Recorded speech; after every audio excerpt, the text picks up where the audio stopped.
우리들의 구원은 미래에 일어나는 사건일 뿐만 아니라 지금 이 순간에 이루어지는 사건입니다.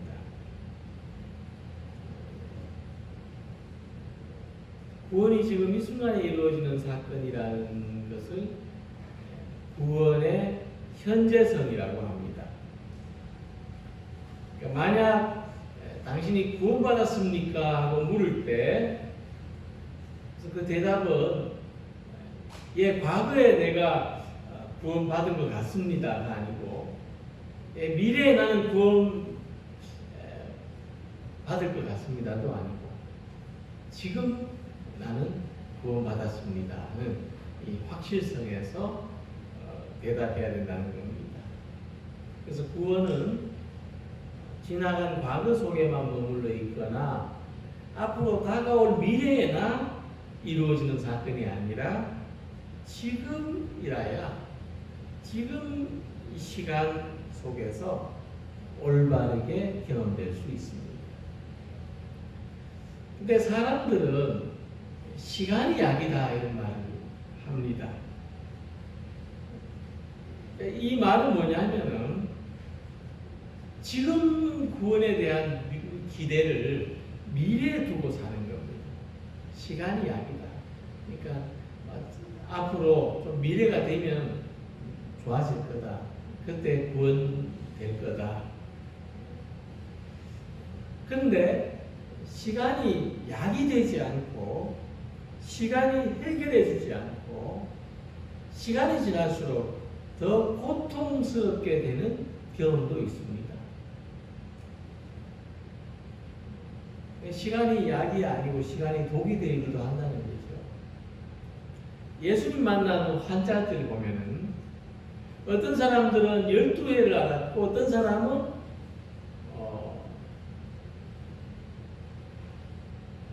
18회를 알았고 어떤 사람은 38회를 알았어요. 그러니까 이 사람들이 이렇게 아팠다고 복음서에서 다 가르쳐주고 있어요. 자, 이 의미가 뭘까? 왜 복음서는 이 사람들이 어떤 사람은 12회를 병들어서 고생했고 어떤 사람은 18회를 고생했고 어떤 사람은 38회를 고생했다. 왜 이야기해주고 있을까? 이제 고생할 만큼 해서 다 나을 때가 됐다. 이 말을 하려고 하는 것일까? 그들의 삶이 구원의 경험이 없는 그들의 삶이 12회, 18회, 38회 얼마나 힘들었겠느냐는 이야기하는 거예요. 구원의 경험 없이 사는 삶. 12살이든 18살이든 38살이든 얼마나 힘들겠느냐. 구원의 경험이 없는 삶을 사는 그 자체가 고통입니다. 그들이 질병으로 고통받았던 시간들은 까마득한 절벽이고 어두운 감옥입니다. 그래서 이들이 예수님 만나기 전에 12년을 알았다. 18회를 알았다. 38회를 알았다. 이렇게 이야기해주고 있습니다. 얼마나 고생했는지를 말해주고 있습니다. 그런데 이들이 예수님 만난 다음 예수님 만나서 구원받았을 때 복음서는 이렇게 말씀하고 있습니다. 그때로부터 그의 딸이 나옵니다. 그때로부터 나았다는 겁니다. 언제 나았냐? 12회를 안고 나니까 나았다가 아닙니다. 18회를 안을 만큼 알으니까 이제 나았더라가 아닙니다. 그때로부터 예수님을 만나는 그때로부터 나옵니다. 우리 삶에 존재하는 고난이나 갈등이나 불만족, 염려, 두려움 이런 문제들로부터 우리는 언제 구원받을 수 있을까? 언제 이 같은 문제들로부터 구원을 경험할 수 있을까? 그러니까 그때가 언제인지 모르지만은 시간이 해결해 주는 것은 아닙니다. 우리가 경험을 통해서 고백할 수 있는 것은 뭐냐면 내 12회를 견뎠더니 되더라. 18회를 견뎠더니 되더라가 아닙니다. 우리가 언제 구원을 경험했냐? 예배를 드리다가 큰 은혜를 받은 날이 있었습니다. 성령을 체험한 날이 있었습니다. 기도를 했더니 특별하게 응답해 주신 날이 있었습니다. 그 날에, 그때에 이 문제들이 해결되고 나를 괴롭게 하던 이 고통들로부터 벗어날 수 있었습니다 하고 우리는 구원을 경험했다는 겁니다. 그래서 하나님께서 개입하시고 하나님이 건져주시고 하나님이 은혜를 베풀어 주실 때 우리는 구원을 경험할 수 있습니다. 그렇다면 오늘 우리는 우리가 겪고 있는 모든 고통 속에서 하나님이 도와주시고 하나님이 구원해 주시기를 소망해야 됩니다. 하나님께 호소해야 하고 기도해야 하는 겁니다. 오늘의 말씀을 볼 때 이스라엘 백성들이 더 이상 견딜 수 없는 아주 극심한 고통 속에서 부르짖었더니 하나님이 들으시고 하나님이 기억하시고 하나님이 돌보셨다는 내용입니다. 우리 모두가 이 말씀에서 용기를 얻어서 바로 오늘이 우리 신앙의 전환점이 되고 우리 인생의 큰 변화를 만드는 날이 되고 하나님의 구원을 경험하는 복된 날이 되시기를 소망합니다. 오늘 본문 말씀을 보면 여러 해 후에 애굽 왕은 죽었고 이스라엘 자손은 고된 노동으로 말미암아 탄식하며 부르짖으니 그 고된 노동으로 말미암아 부르짖는 소리가 하나님께 상달되었다 했습니다. 히브리 민족을 탄압하고 학대하는 애굽 왕은 모세가 광야로 도피한 동안에도 여전히 이스라엘 백성들을 괴롭게 했다는 말씀입니다. 그러다가 이 왕은 죽습니다. 그리고 다시 새로운 사람이 왕이 되었지만은 이스라엘 백성들이 겪는 고통은 줄어들지 않았다는 것입니다. 이 짧은 이야기는 우리 삶 속에 존재하는 고통의 현실을 잘 이야기해 주고 있습니다. 우리의 고통은 쉽게 사라지지 않습니다. 과거의 보릿고개를 지나고 나니까 이 자유가 통제된 세상이 왔어요. 그래서 사람들이 다 자유를 부르짖고 고통스러워했더니만 민주화가 왔죠. 때 민주화가 찾아오고 나니까 IMF가 또 왔습니다. IMF가 얼마나 힘들은지 온 국민이 금 팔고 은 팔아서 이겨냈더니 또 글로벌 경기 침체가 발목을 잡고 또 이제 글로벌 경기 침체가 조금 벗어나는가 했더니 무역이 좀 활발해지는가 했더니 또 코로나가 와서 2중, 3중으로 고통받는 그런 현실을 마주하게 됐다는 것입니다. 여러 해가 지나면 코로나는 사라지겠지만 또 어떤 형태의 어떤 문제에 어려움이 올지도 모르고 우리가 지금보다 그때가 나이가 더 들게 되고 그러면은 지금 예상하지 못했던 건강의 문제 또 다른 예상치 못한 고통을 겪게 된다는 겁니다. 이렇게 고통은 예상치 못하게 반복되지만 거듭되지만 이 고통을 겪는 동안에 내 힘으로 할 수 있는 것은 아무것도 없다는 것을 절실히 깨닫습니다. 또 세상이 바뀌어도 고통이라는 문제는 사라지지 않는다 하는 것입니다.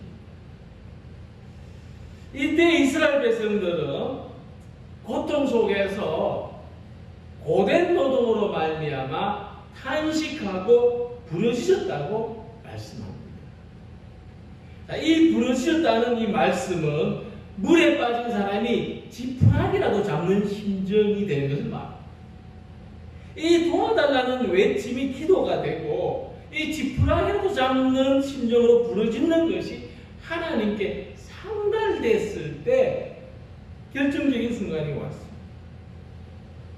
여호와께서 이르시되 내가 애굽에 있는 내 백성의 고통을 분명히 보고 그들이 그들의 감독자로 말미암아 부르짖음을 듣고 그 근심을 알고, 이 출애굽기 3장 7절에 하나님께서 모세에게 하신 말씀입니다.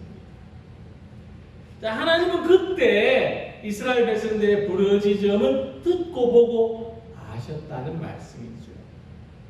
그들은 지푸라기라도 잡는 심정으로, 그들은 허공에 외친다는 그런 심정으로 부르짖었지만 하나님은 그 부르짖음을 기도로 들으시고 그 고통의 현실을 보고 듣고 아셨다는 말씀입니다.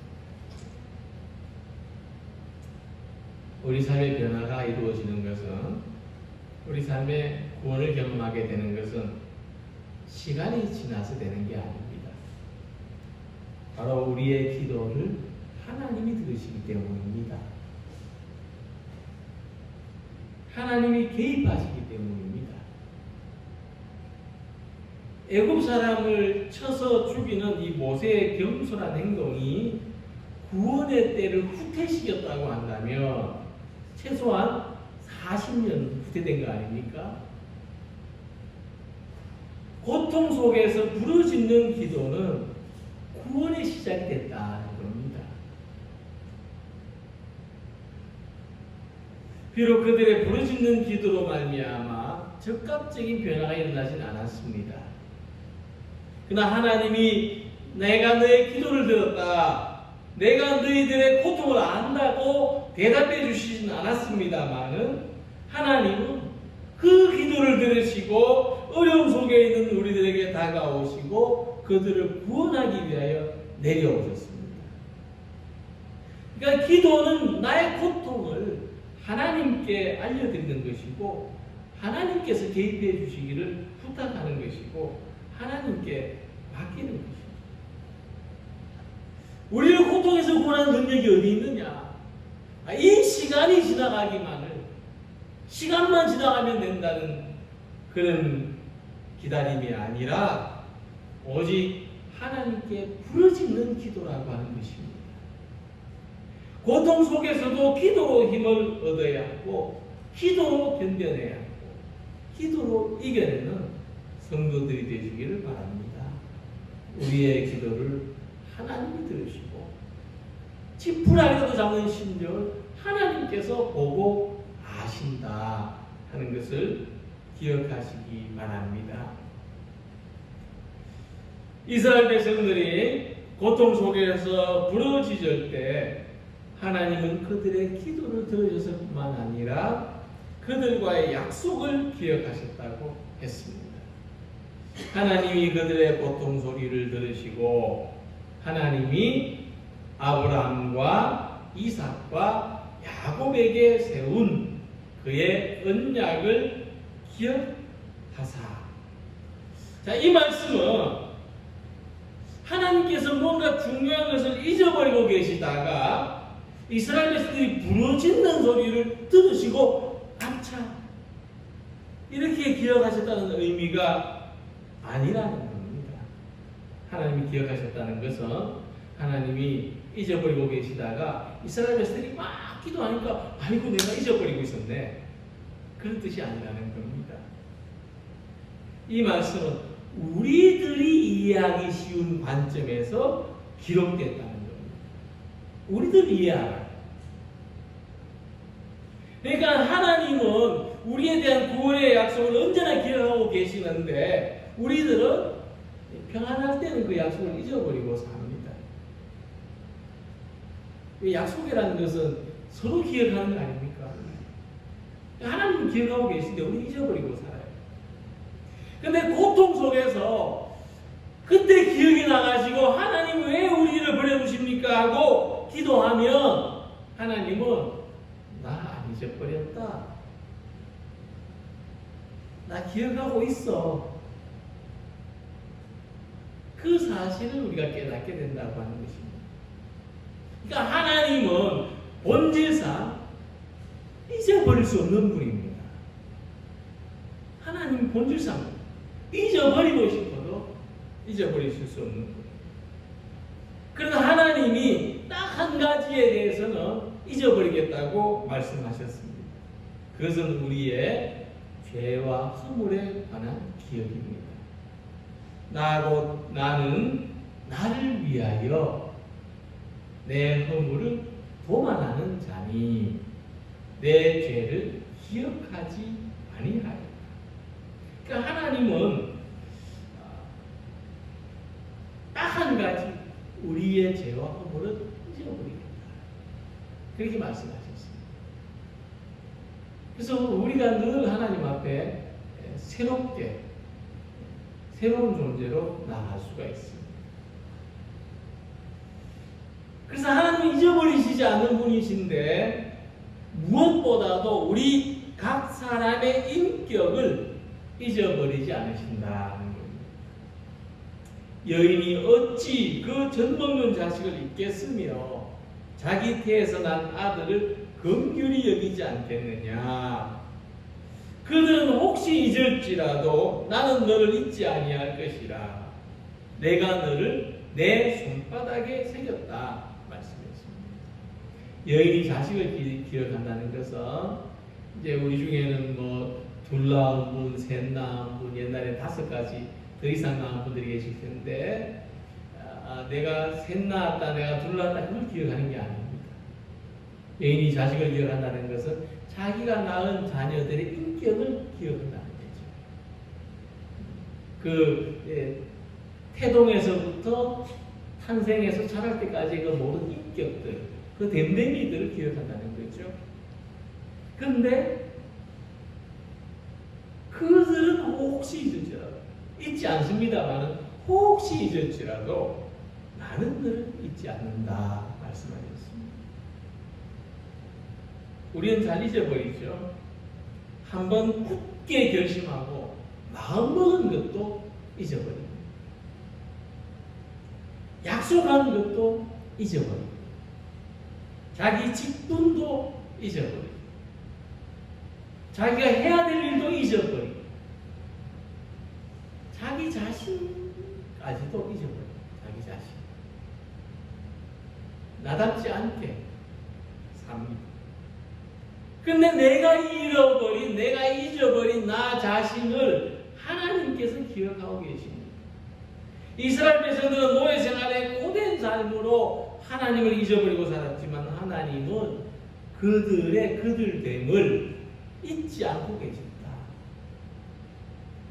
아브라함과 이삭과 야곱의 자손, 그들을 잊지 않고 계십니다. 예수님이 나다나엘을 보실 때에 너는 참 이스라엘 사람이다 하고 말씀하셨습니다. 예수님이 나다나엘에 대한 기억이에요. 나다나엘이 예수님 언제 나를 아신다고 그렇게 말씀하십니까? 하니까 예수님이 내가 무화과나무 아래 앉았을 때 너를 보았지 않느냐. 하나님은 우리를 기억하실 때 우리의 모든 것을 알고 기억하십니다. 근데 하나님은 무엇보다도 우리를 기억하실 때 우리의 순수한 마음과 열심을, 우리가 참 사람 된 그 모습을 기억하십니다. 내가 알고 있는 너는, 내가 기억하고 있는 너는 이런 사람이다, 그렇게 말씀하십니다. 하나님이 이스라엘 백성들의 그 부르짖는 소리를 듣고 그들을 기억하실 때, 야, 저 히브리 노예들이 부르짖는구나, 보잘것없고 저 압박받고 저 미련한 자들이 찾는구나, 그렇게 그들을 기억하지 않으십니다. 아브라함과 이삭과 야곱에게 세운 그의 언약을 기억하셨다. 그들 조상의 가장 훌륭한 모습, 가장 아름다운 모습, 가장 신실한 모습대로 그들을 기억하셨다 하는 것입니다. 지금 극심한 고통 속에서 그들이 약속을 가진 민족이라는 것을, 아브라함과 이삭과 야곱처럼 사람을 생각하지 않고 환경을 생각하지 않고 하나님 앞에 순수한 믿음으로 살았던 그 이스라엘을 기억하셨다는 말씀입니다. 그래서 우리는 잊을지라도 하나님은 우리 각 사람을 잊으시지 않습니다. 또 하나님은 잊지 못하시고 잊으실 수가 없습니다. 하나님은 우리를 어떻게 기억하십니까? 홀로 참회의 눈물을 흘릴 때, 홀로 하나님께 부르짖으며 기도할 때, 아무도 보는 이 없이 교회 마당에서 빚을 하고 풀을 뽑을 때, 오직 은혜에 감사하는 마음으로 헌금을 드릴 때, 또 꽃을 바칠 때, 저는 여러분들이 모르는 여러분들의 진정한 모습을 보았고, 저는 그때의 모습으로만 우리 성도님들을 기억하고 싶습니다. 그러나 우리는 변합니다. 언젠가 저도 여러분들의 어떤 그런 모습들을 잊어버릴 수도 있습니다. 그러나 하나님은 잊지 않고 하나님은 그 모습으로 우리를 기억하신다는 것입니다. 우리가 하나님을 서운하게 해드리고 우리가 하나님 앞에 잘못할 때도 많겠지만 하나님은 우리들의 가장 아름다운 모습을, 우리들의 가장 순수하고 착한 그 모습으로 우리들을 기억하신다는 것입니다. 오늘도 우리들과 맺은 그 믿음의 맹세, 우리 영혼의 고백을 하나님은 기억하십니다. 그 믿음을 통해서 우리와 우리 자손들에게 은혜를 끼치십니다. 그 하나님은 우리를 잊지 않고 계시다는 그 사실을 잊지 않는 우리 모두가 되시기를 소망합니다. 그리고 하나님이 이스라엘 자손을 돌보셨다는 말씀입니다. 자, 하나님 우리가 부르짖는 기도를 들으셨다고 했습니다. 또 하나님 우리를 기억하신다고 했습니다. 그럼 남은 건 뭐냐? 우리를 돌보실 것밖에 남은 게 없습니다. 반드시 그 과정으로 가게 되어 있습니다. 저는 이 믿음에서 믿음에 이른다는 이 말씀을 이렇게 이해합니다. 하나님이 계시다는 것을 믿으며 하나님께서 우리 기도를 들으신다는 것을 믿을 수 있겠죠. 이 믿음이 생깁니다. 그럼 하나님이 우리 기도를 들으신다는 것을 믿으며 하나님께서 우리에게 약속하신 그 복과 그 약속을 기억하신다는 것을 믿게 됩니다. 그러니까 하나님은 그 기억에 의해서 우리에게 복과 은혜를 베푸신다는 것을 믿게 되죠. 자, 하나님의 약속을 믿게 되면 우리는 하나님이 돌보신다는 것을 믿게 된다는 것입니다. 그러니까 우리는 하나님이 계신다는 믿음에서 출발해서 계시는 하나님이 우리 기도를 들으시고 우리 기도를 들으신 하나님이 우리와 약속을 기억하시고 우리와 약속을 기억하신 하나님이 우리를 돌보신다는 이 믿음을 가지게 된다는 거예요. 과거의 믿음이 현재의 믿음으로 또 현재의 믿음이 미래의 믿음으로 연결되는 것입니다. 이 하나님이 돌보신다는 것은 이스라엘 백성들의 이 개인의 경험입니다. 출애굽이라고 하는 어떤 그 역사적인 경험도 있지만은 출애굽이 아무리 대단했어도 거기에 개인이 경험한 것이 없으면 그 출애굽 이야기는 그냥 소설이나 다른 바 없습니다. 그 개인 한 사람 한 사람이 출애굽을 경험했습니다. 유월절 지낼 때 하나님께서 양의 피를 바른 한 집 한 집 한 사람 한 사람 지켜주신 것을 경험했고 홍해 바다를 건널 때 어린애부터 어른들까지 물에 빠지지 않는 경험을 했다. 만나와 메추라기를 모든 사람이 자기 양만큼 넉넉하게 먹었습니다. 그래서 하나님이 돌보신다는 말씀은 그냥 성경책에서나 볼 수 있는 지나간 이야기가 아니고 오늘 우리 삶의 현실 속에서 나타나는 사실입니다. 이스라엘 자손을 돌보셨다 이 말씀을 통해서 천지 만물을 창조하시고 역사를 주관하시는 하나님이 우리 각 사람도 세심하게 돌보신다는 것을 믿고 받아들이시기 바랍니다. 그럼 하나님이 돌보신다는 것은 뭐냐? 하나님이 돌보신다는 것은 우리가 원하는 것을 주시는 것이 아니라 우리들에게 가장 적절한 것을 주신다는 겁니다. 자, 만약 우리가 애굽의 노예로 지냈다. 이스라엘 백성들의 처지다. 그럼 우리 뭘 원할까요? 일 좀 덜 힘들게 하고 먹는 것 좀 낫게 먹고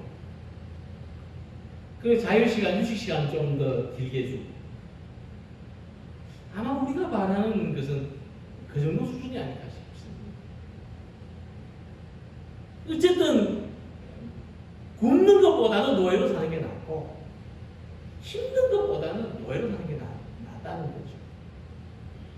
근데 하나님은 더 힘들고 더 배고프더라도 자유가 있는 삶을 주셨습니다. 이것이 우리가 원하는 것하고 하나님이 우리에게 주시려고 하는 것과의 차이입니다.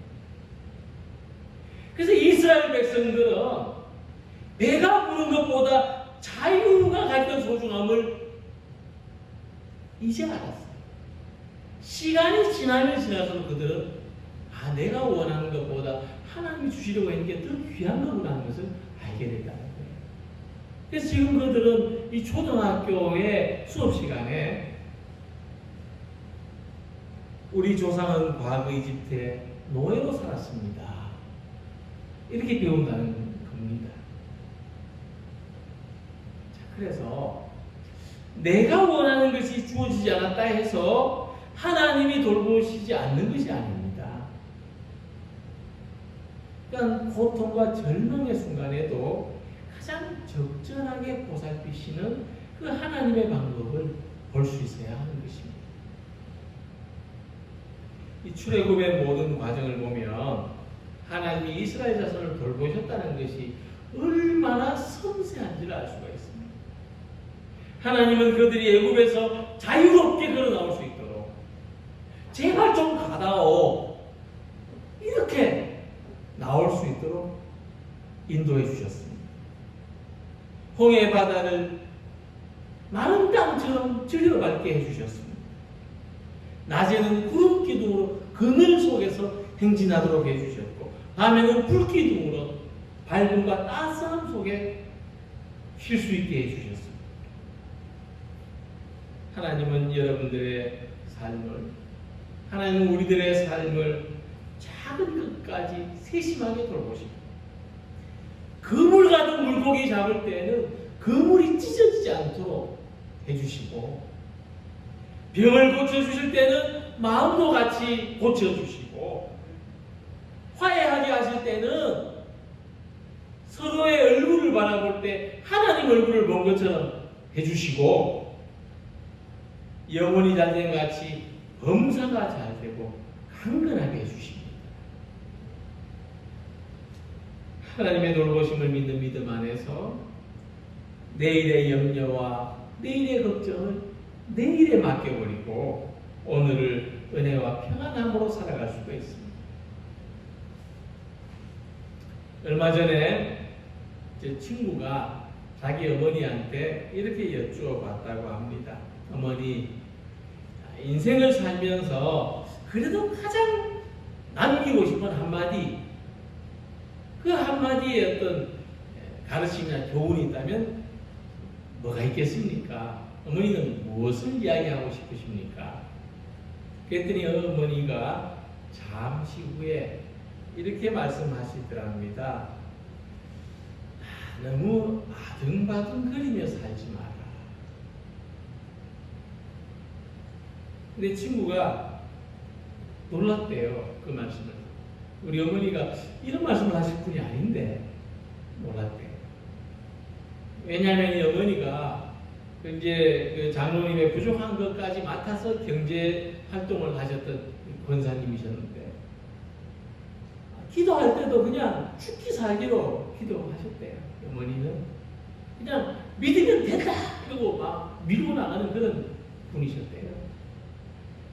그래서 어려운 중에도 이 자식 셋을 다 공부시키시고 아들들이 목사가 되고 또 다른 이제 사모가 됐어요. 사위가 공무원 생활 다 마치고 또 목회를 시작해서 좀 늦게 사모가 됐어요. 근데 이 어머니가 아등바등하고 살 때는 몰랐대요.